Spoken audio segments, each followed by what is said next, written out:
right, everybody, we are here with Miss Jenet Dove to really get into our heads, I guess in a good way, because normally I'm in my head in a bad way. But you are here to set us straight. You are a licensed psychotherapist. Yes. And I guess for you, if business is good, that means the rest of us are showing up for help. You know? That's true. That's true. Oh God. And I have to also make everybody know she does not have the fabulous skincare routine at 50 years old. She is not midlife yet. So everybody's looking at us like, girl, what you doing? They type it in the comments right now. But I told you that I wanted you to come and talk to us as midlifers because I have questions. Okay. And I believe that there's a lot of other people that are probably having the same questions as well. Okay. So I said, talk to us, those of us that are, you know, maybe a little bit mature, but still trying to come to grips with a few things. And you have a special focus for us women. Yes. So tell us about your specialty. Yes. So as you said, I'm a licensed psychotherapist. My niche or the population I work with is overfunctioning women and men. I don't want to leave the men out, but overfunctioning women and men who struggle with perfectionism and burnouts. It's hard for me to hear that. Why is that? Because I think you're talking to me. I feel that. It is very uncomfortable. Yeah, most people, when I say that out loud, there's a few like head nods in the room. It resonates very well with a lot of people, especially working professionals. Very deeply, very deeply. And I guess I feel like at this age to put a label on it, perfectionism, people pleasing, there's, I will be, we gonna get real now. Okay. There's a little bit of embarrassment that I attach to that because I'm just like, no, I'm a grown ass woman. I know who I am.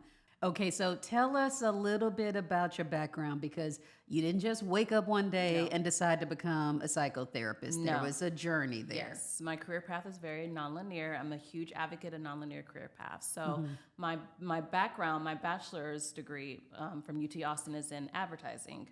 Yes, and so okay, I didn't even know that. Yeah, very random. I did that for about a year. I actually moved out to Los Angeles. I lived in Los Angeles for a while and worked at a big ad agency out there.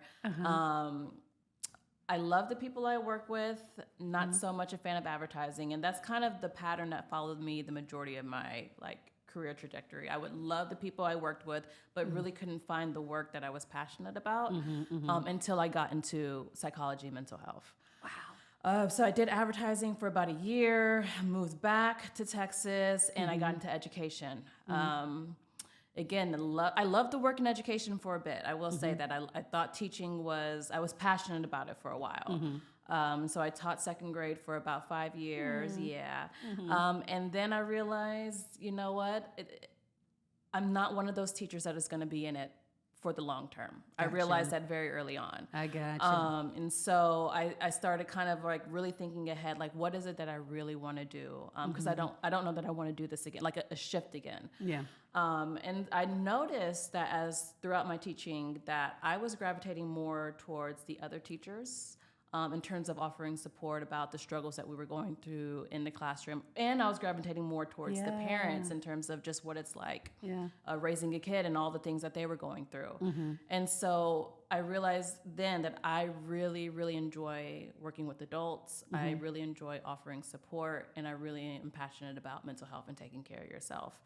And so that led me into therapy. And so I studied at University of Houston in the counseling psychology program, did that program and graduated in 2016. And so graduated, and then I didn't jump into it right away because once you graduate, you're not licensed. You have an entire 3,000 hours that you have to earn, clinical hours that you have to earn before you become fully licensed, and that takes a while. Yes, you have to strengthen that muscle. Yes, absolutely. And so instead of jumping right into it, I transitioned out of the classroom into ed tech, and that's where me and you cross paths. Yes. So I worked with a company called Promethean, offering hardware and software solutions into the K-12 environment. You were living the dream. I was living the dream. Right. There was a lot of travel, a lot of presenting, a lot of all of the glitz and glamour that comes with ed tech. And again, love the people, not so much the actual work itself. I believe you. Yeah. I totally get that. Yeah. And so what was always my saving grace was knowing this is not it for me. I have this the mental health. I have my degree, that degree to lean on that I really want to pursue. And private practice ended up being the goal for me. Gotcha. And so over the course of maybe four years in ed tech, I was earning the clinical hours that I needed for full licensure. Okay. Yes. Oh, okay. So you were like the definition of the person that is doing the things in the background. Yes. And doing it quietly. Very quietly. Oh. Very quietly. Okay. Yes, very quietly. And I think there were maybe like a handful of people I entrusted with that knowledge. Maybe 3 total. And then once I earned my hours, I was ready to go. I resigned. I started my private practice pretty quickly, and here we are today. My goodness. So you kind of, well, not kind of, you had this path. You had this vision of where you wanted to be. Yes. And then just collectively, globally, we all fell into a mental health crisis. Yes. I mean, is it hard out there for you Yes. guys right now? As therapists, I think it's hard if you don't have boundaries and you don't have a niche. I think it can get very hard. And so I lead with my niche. I have a very specific population that I like to work with. That is where my skill set and my strength really flourishes. And so having that in place is really kind of my saving grace. How did you find that niche of the perfectionism, the overfunction? I mean, were you speaking in the mirror? I was speaking in the mirror. Oh my God. So it's really funny. It's this exercise that as therapists that you can do to really narrow down your ideal client. At the end of the exercise, you find out your ideal client is you. And so, yes, upon completing that exercise, I was like, okay, I got this. I can do this because I've been through it. I know it. And it's a privilege to be able to walk alongside my clients, knowing that I've been where they are and I can help you to where I'm going and where we ultimately want to be. Okay, so thinking about that in particular, looking in the mirror, you start recognizing some things that you know are probably I won't say universal, but it's common with some folks. Who are these people that are figuratively walking through your door? You know, are they young? Are they older? Are they mothers? Are they career? Who is that person? So it's really hard to put the demographic piece on it because there's so many people who struggle with perfectionism. Typically, Black women gravitate towards me. They want to talk to someone who looks like them. And so a large part of my clientele is Black women who struggle with perfectionism. Gotcha. But I will say that it is a lot of the population is struggling with it. And so professionals, high functioning professionals who they usually come to me at some crossroads within their career. They're very successful individuals. Their resume looks amazing, great at accomplishing things.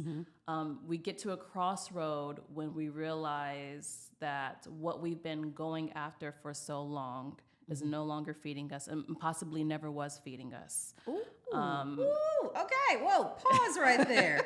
Okay, what we've been doing for so long either is no longer feeding us, or maybe it was never feeding us. Yeah. That's something, because I know that there are a lot of people, and you know, whether we're in education, corporate, whatever, we attach our identity to what we do, or to whatever title we've accomplished.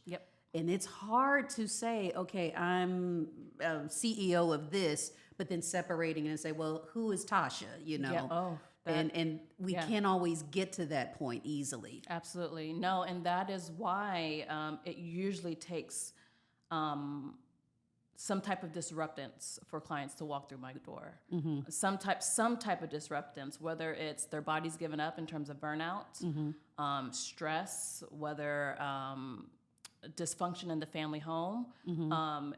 Sometimes they're able to come to me and say, I'm unhappy with my job, or sometimes you typically come to me and say, I'm exhausted, I'm burnt out. And then from there, we realize, oh, you're burnt out because you're chasing someone else's dream, not yours.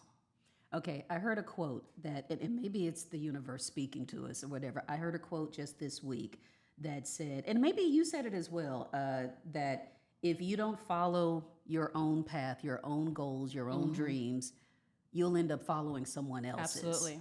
And that kicked me in the gut. Absolutely. When I heard that. Yeah. And it's like, oh my God, yeah, that is that is the thing. Absolutely. When we wake up and realize this is not my goal, this is not the path for me, and you have to disconnect from it.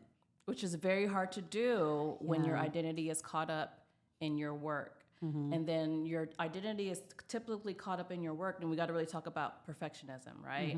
And what that means, because it's a belief system, a thought pattern that if I show up perfectly, if I do everything perfectly, if I keep accomplishing and keep achieving, I will be loved and accepted. That is how I earn love and acceptance. And that's not something we just wake up overnight and learn. That is something that is learned throughout childhood.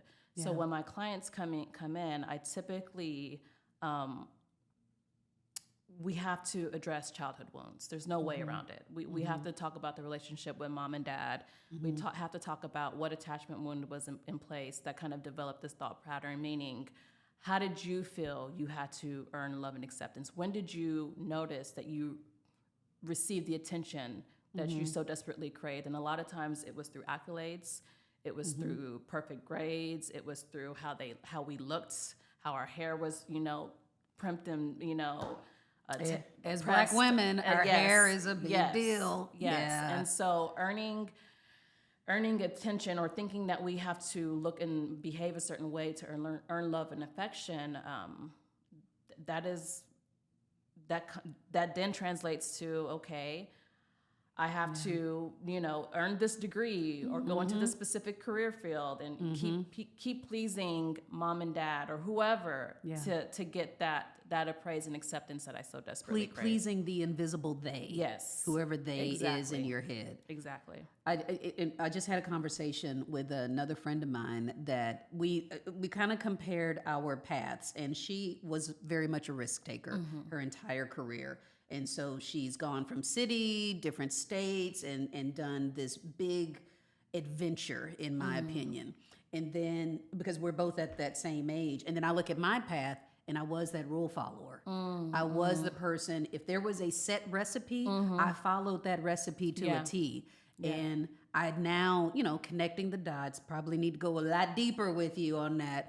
But I realize now that journey left me at this point in my life, in what I consider the second half of my life.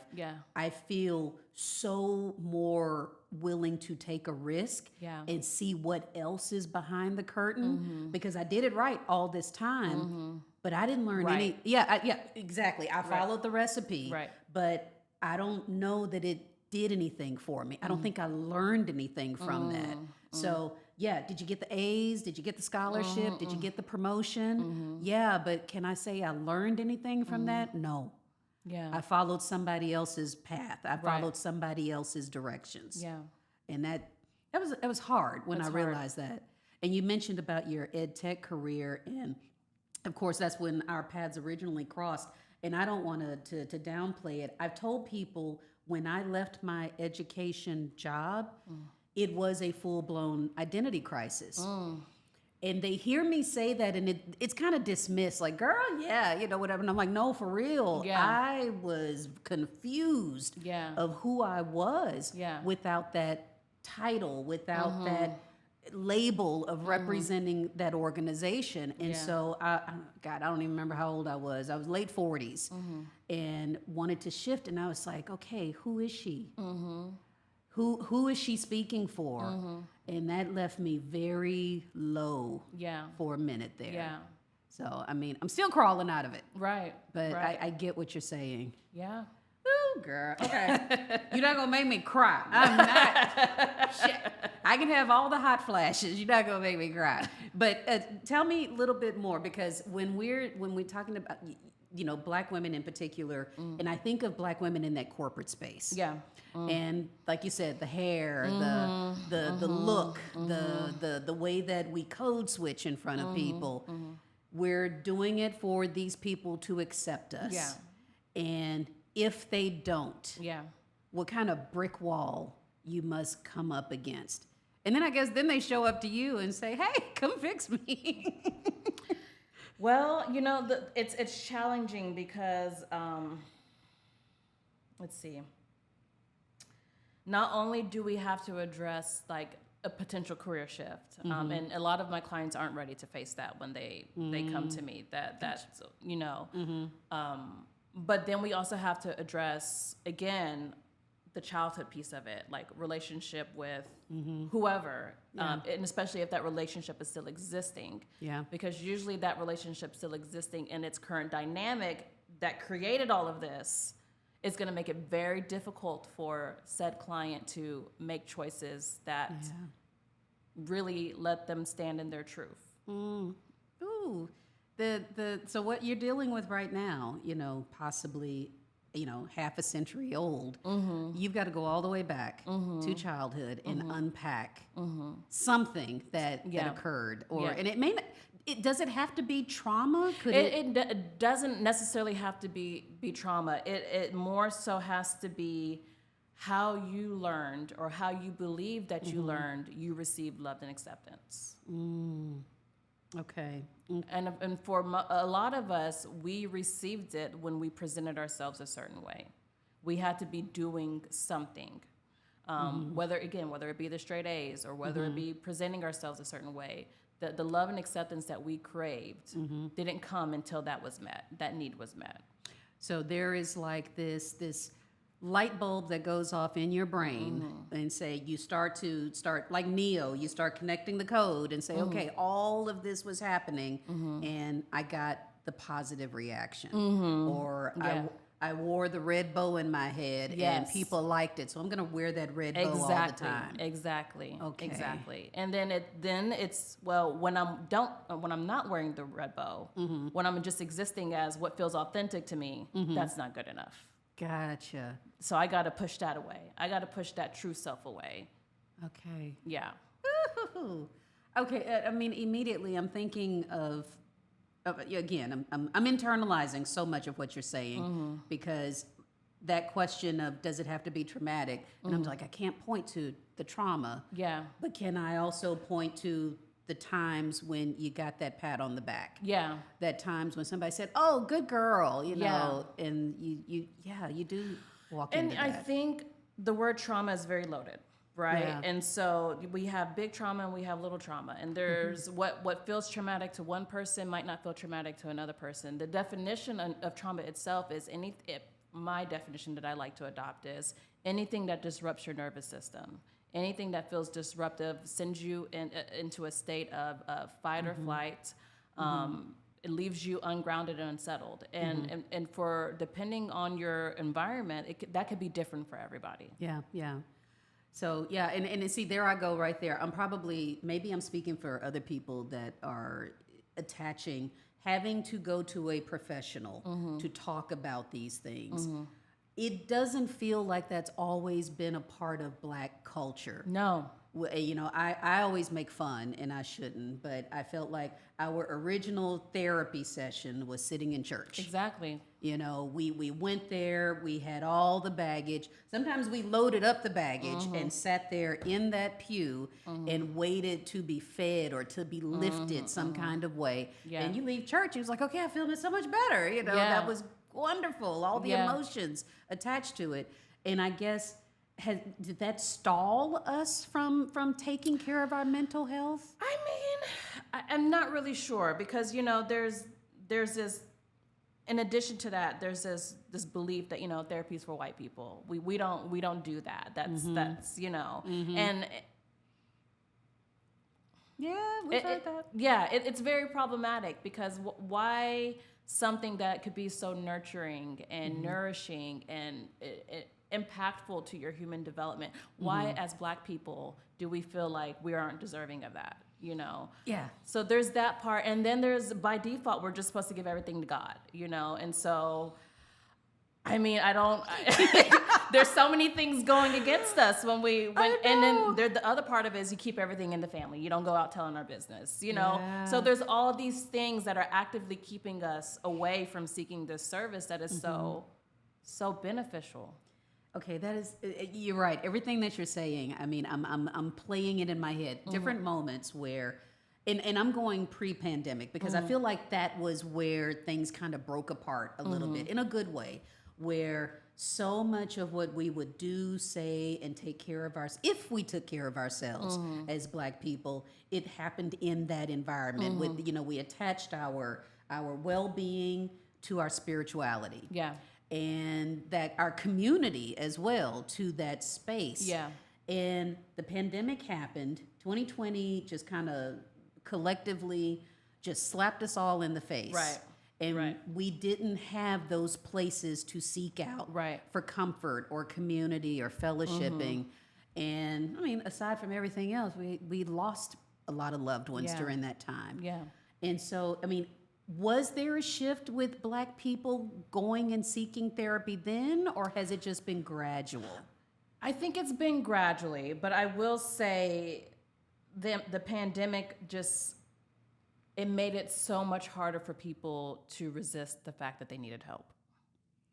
Okay. There was just, a lot of people were just cornered. Just cornered. And so I think the way we talk and feel and think about therapy is pre-pandemic is drastically different now. Okay. I guess I can definitely see, at least in conversation, that we're more open to talking about it. And it's not even hey, I have an announcement to make. Yeah. I'm in therapy. Right. It's just casual. Casually thrown into conversation. It's like, girl, okay, we going to brunch, but you know what? I got to talk to my therapist first, and I'll hit you up after that. Exactly. It's super casual now. Exactly. And that's a cool thing. But let's talk a little bit more about your specialty areas. So with talking about perfectionism and, you know, just like you said, those high functioning women that show up at your doorstep, and they're coming after, they've done some things and they've tried to fix maybe themselves or work harder or grind it out.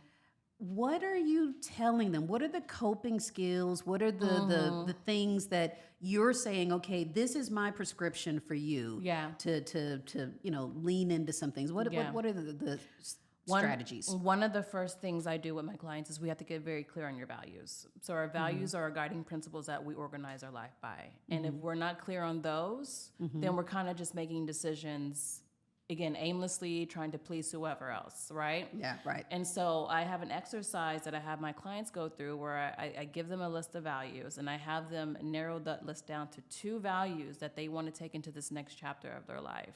2? Only 2. It's a list about 50 plus, and they narrow it down only to 2. The pitfall of this activity is that oftentimes my clients will select values that got them to where they are today, right? And so we have we have to be mindful of the values that have created the burnout, right? So if I have an over-functioning client and they select achievement as their value, I'm going to tell them to go back and do this activity again, because achievement as a value is what got you here today. And it's not to say that, you know, achievement is a bad thing. And a lot of the times the behaviors that we've adopted as perfectionists have created very successful lives for us. Right? So we're not going to disregard that, but what we are saying is that we need to shift. Yeah, and it feels like an oxymoron right there. You're telling me to let go of the thing that has made me successful. Yes. So you know, that's a mind game right there. Okay. Yeah. You're not selling me on this, Jenet. But here's the thing. Aside from all of your success, what is your body telling you? Yeah, I wouldn't be here if everything was all good. You booked a session for a reason, right? That is very true. Yeah, you're burnt out for a reason. You're struggling with depression and anxiety for a reason. So let's really talk about it. Okay. How long does it take for them to just get through that point? It's a while. So what I will say is that my clients are with me for a while. Okay. They're very invested. Once we start this work, they become invested. And it's not an overnight fix, because again, a lot of times we're going back to the roots in our childhood and we're exploring relationships. And then life is just happening as it doesn't stop. It doesn't stop. So we're putting out fires while we're trying to deal with this kind of identity crisis. So there's a lot of moving parts to the work that we do. Okay, so they get to that point, and you're saying, okay, we got to take new value or two values. Yeah. So we're kind of shrinking the scope a little Yeah. bit. Yep. And this is what we're taking. We've Yeah. unloaded the baggage. Yeah. We're going to take two values. Yes. Put them in that backpack. Yes. And then where do we go from Yes. there? And then from there, I ask them to envision what they want their life to look like through the lens of these values. Like, what is your ideal day? What time are you waking up? What are you doing in the morning? What is the type of work you're engaging in? And my clients, I will tell you, there's some clients who dive into this activity head on, but a lot of them are very resistant to it because we have been programmed to believe that work has to look a certain way. Yeah. And we can't dream. My perfectionist clients struggle with dreaming and imagining. And so that we spend some time with that because, a lot of times my clients don't believe that I don't start my workday till 1. Really? Okay. I don't start seeing my clients till 1. Okay. And that was by design. That was your That was my vision. that was my vision for my life. I want very slow mornings. Okay. I grew up even as a teacher. Oh God. You're probably there at 6 a.m. for bus duty. Yeah, earlier sometimes. It's just like the hecticness of mornings really is disruptive for my nervous system. And balance is one of my values. Okay. And so anything that creates balance in my life, I adopt it. And so for me, I need very slow mornings. And so I'm getting up with my daughter. I'm getting her ready. I'm dropping her off to school. I'm back in my house by 8:30. And I don't see my first client till 1. And so I have all this time to take care of myself, go for my run, make my breakfast, do my meditation, do whatever it is that I need to do. Sometimes it's going back to bed. Whatever it is I need to do to take care of myself, because that allows me to be a better version for her, for my clients, for whoever I need to show up for. And I'm sure, just like your clients, it took you time to get to 100%, that vision. 100%. And 3,000 hours of clinical work to be able to have a career that created that space for you. Okay, all right. Yeah. And with your clients, okay, we're at that point. You're designing or dreaming of what your ideal day or life would be like. Yeah. What happens then? Do we just, okay, I want this life, and on Saturday we plug it in? No, I mean, no. Not we're going to have a plan. We need to have a plan, right? And so that's where the strategy part comes into place. And what I didn't realize in my own journey is continuing with ed tech. The shift into ed tech and earning my clinical hours on the side was part of the plan that created the life that I have now. I didn't realize it in the moment, but a lot of times it's just doing the next best thing. Okay, and here we go. I mean, because the people that are watching this right now are 40s and 50s and beyond, and whatever they are doing right now. And like you said, you walked in the door for a reason. I believe they found this particular discussion for a reason. Right. There is something that they're looking for, maybe seeking permission to change. And I mean, should we do it on our own? Should we seek out a professional every time we want to make a change? What's the balance between that? In terms of seeking out a professional, if we're talking about a therapist, I would say more so focus on your symptoms than the actual pivot. Okay. So if you're having burnout, symptoms of insomnia, depression, anxiety, we want to address that with the therapist, of course. And then more is going to come out from that naturally, right? In terms of the pivot itself, I would say that having a select few, your tribe, and knowing who they are is going to be key. That's big. Very key. That's big. Yeah. And I'll say, at least for myself, my tribe is smaller as I've gotten older. Yeah. In other conversations, talking to folks, we all have this in common, that when you're younger, you're in college, everybody is your friend. Right. We throw that word around like confetti. Exactly. That's my friend. Right. We, 30 of us went out together, and you're just like, what? Exactly. And now you will trade that entire crowd for staying at home in your jammies. With me, it's going to be a glass of wine and some college football, that feels like a wonderful night in compared to going out. Exactly. But 30-year-old me, 20-year-old me, saw that very differently. Yeah. Oh man. Well, let me ask you this: with coming to you, I'm coming to a therapist. All of these things where you've given me the strategies to kind of move forward, but where does it end? Does therapy end? So there is this beautiful video somewhere on Instagram. I'm sure you can Google it, of Kerry Washington answering this question. I think she's been in therapy for a while, and she was telling her friend, "Yeah, I've been in therapy forever." And her therapist was like, "I'm not her therapist." Her friend was like, "You don't think that's a problem? Like, maybe you need to find a new therapist. Like, it ain't working. Yeah, it's not working." And Carrie was like, "No, it's working. I'm just not in this to be done with it. Yeah. This is a lifelong commitment for me. This is part of my self-care." Yeah. And that is personally the belief that I've adopted for myself. I've been in therapy 10 years plus now. I will continue to be in therapy. And it's not a consistent 10 years. It's chunks at a time. It's in and out. We taper off. I come back as I need. And it's an investment in myself to get to the version that I continue to seek. Yeah. Are there enough Black therapists out there to, feed the need? Because like you said at the beginning of this conversation, they want people that look like them. And I am unashamed that is what I look for when I'm on ZocDoc or some other, platform. I want to see the picture of that person. Yeah. And if it is no shame, no offense to the guys out there, but if I'm going for my well woman exam, I want a woman checking out the pipes. Yes, exactly. If it's a dentist, I don't want somebody that's got messed up teeth. Right. Right. So somebody that looks like me that might have some things in common with me is a big deal. Absolutely. Are you seeing that? I am seeing just an increase in the field of therapy becoming more popular. I do think that there are plenty of highly qualified Black women therapists. I think probably the biggest barrier to therapy right now is cost. Myself, I am an out-of-network provider. That's not something I'm ever going to budge on, and that's part of my investment for myself too. But for some women, especially our younger girls who are looking for therapy, that is a barrier for them. Yeah.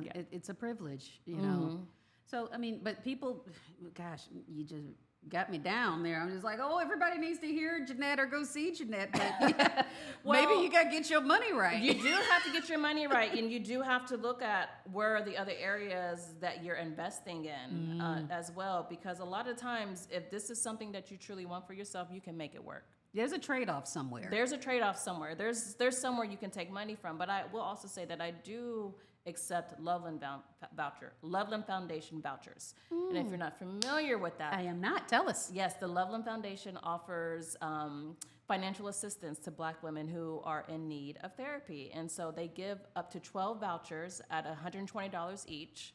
And so those vouchers apply to my fee. Clients can see me for $90. That is $90 awesome. For 12 sessions. Yeah, and there's a lot that we can get done in 12 sessions. Yeah. Oh my God. Okay, so we're going to link that in the show notes so that anybody that needs it can take advantage of it. And but just in general, I want to, bring this back around to your specialty. I was about to say specificity, your specialty. But what are some strategies for women that are tuning into this right now and they see themselves in everything you've described? Yeah. What are some strategies that they can do right now if they can't come to you or they're resisting coming to a therapist? Yeah. What can they do on their own? First and foremost, I'm going to encourage them to follow me at Jenet Dove Counseling. Okay, ma'am. Follow me. Go to the link in my bio there, and then download. I give that values exercise for free, so download that values exercise. Also follow me because I do offer these type of insights and tips on my page as well. Yeah. Get very clear on your values, and then start refining your tribe. Because the journey that you're going through, you're not going to be able to do it alone. You're going to need to lean on people, and you want to make sure that the people that you're leaning on are your biggest cheerleaders. Biggest cheerleaders, because we don't need the negativity right now during this pivot. This is a crucial moment in my life, and I need to be surrounded with people who can understand. Even if they don't understand, they can still validate and continue to pour into me. Right. Oh gosh, that's a biggie. Yeah, I hear the, just in business conversations where, you always talk about being in the room with people that are smarter than you, a little bit, I won't say smarter than you, that are more accomplished than you if you want to move ahead. Yeah. But if you are the most accomplished, smartest, whatever person in the room, then you probably need to change rooms. Right. I will say a big part of the healing journey that's not really talked about a lot is grief. Yes. There's a lot of loss involved, especially when we're thinking about our pivots. We're thinking about some of the early messages that we've adopted. We're thinking about how we got to where we are today. And if we want to make this shift into something else, a lot of people aren't going to understand that. A lot of people are comforted by the current version of you, and they cannot handle whatever it is that you're trying to become. The current version of you might be serving their needs. It's serving, people like to keep you in a box. Some people like to keep you in a box. That's what they know. That's what they know, and that's what they understand. Okay. Right? And so there is some loss associated with healing. Because it requires us to be honest about the people that we are calling friends. I was just telling one of my clients today, the word acquaintance, associate, colleague, those exist for a reason. Yes. We need to start applying those labels when appropriate, right? Oh, yeah. And going back to the grief, I might have heard it from you, about grieving. We assume that it comes with like death as a loss, but you do have relationships that come to an end. A bad breakup, which, there are times, I know in my younger years, when somebody would have a bad breakup, be like, girl, go shopping, get over it. Right. It's just a breakup. Right. But that breakup, you do need time to grieve the end of that. Yes. Oh. Yeah. Okay. And so I made a video to my earlier self on IG, and what I said was, there are people in your life that you're going to lose that feel very pertinent to your life right now. But know on the other end of that is something very beautiful waiting for you. It creates space for the people you're meant to attract in the next chapter. It's beautiful. That Yeah. is beautiful. Yeah. Your new life is waiting for you. It's waiting for you. And not, you can't take everyone with you. And I'm again, I don't know any of the professional pieces, but what you just said sounded like a really good activity that people might need to try out, is giving a video to your Younger self. Because I actually wrote a letter to my future self, and it is something that I of all places, I put it in my closet so that as I'm getting dressed every day, I see it. Yeah. And that future me is a badass. I am hoping to meet her one day, but it is just a way to put that in my face. Yes. And remember, the decisions that I'm making right now are going to either delay her showing up, or it's going to push me further to her. Exactly. And that is something, it grounds me a little bit. Exactly. And with you saying a video to your younger self, also I give gratitude to that chick 5 years ago that woke up and said, you know what, girl, this ain't you. Yeah. You need to try something different. Yeah. Because that was, at that time, it was monumentally scary. Yeah. And somebody else that's watching this at 48, 45, thinking, oh my God, 50, I don't know, I'm scared. Be like, okay, 45-year-old you needs a pivot. 45-year-old you needs to take that tiny, courageous step. Yeah. And I mean, and there's also an assumption that life is supposed to get smaller or stop at 50, or in a lot of ways it's just beginning. Just beginning. And so that belief that we have of, I have to have this accomplished by 30, and those are very limiting beliefs. Very much so. Very much so.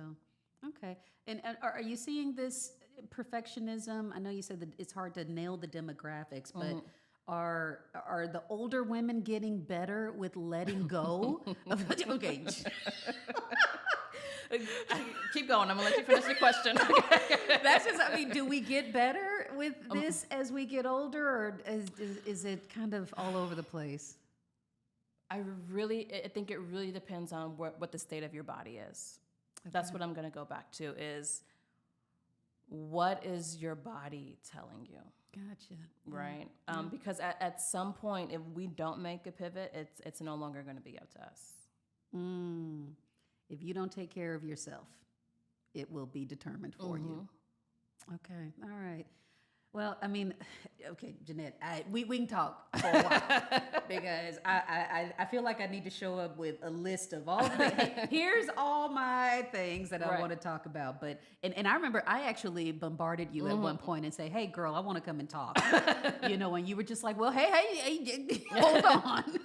There's a lot of different types of specialties out there. Yeah. And if perfectionism is a thing that needs to be confronted, if it's maybe something else that needs to be addressed, you said that just showing up to somebody, and they could even refer you to a person that's a better fit. Exactly. Okay, and see that needs to be, I think, said. Yeah. So I offer a 20-minute consultation, and that allows me to get a better understanding of what the client is actually looking for. It allows them to get an understanding of what the services I actually provide, and then from there we decide if it's a good fit. If it's not a good fit, I have no problem saying that, and I will provide them with some referrals to people who I think are a better fit. Good. Yeah. That's excellent. Okay, well, I'm good.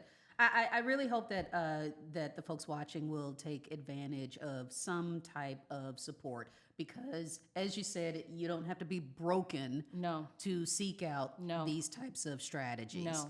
So I don't want you to get to 51, 52 years old before you realize that, there's things that you could get help for along the way. Right. But more than anything, I do give thanks to all the mental health professionals that exist right now because I don't know if we could collectively move forward without that being a part of our world right now. I agree. Is very necessary. I agree. And hopefully more folks will reach out to you specifically because I am so glad that you were here. Thank you so much for having me. Yes, and let's just say that we will put all of Jenet's contact information in the show notes, but then maybe you can also come back at some point and offer more insights. Absolutely. Have me again. This was fun. This was fabulous.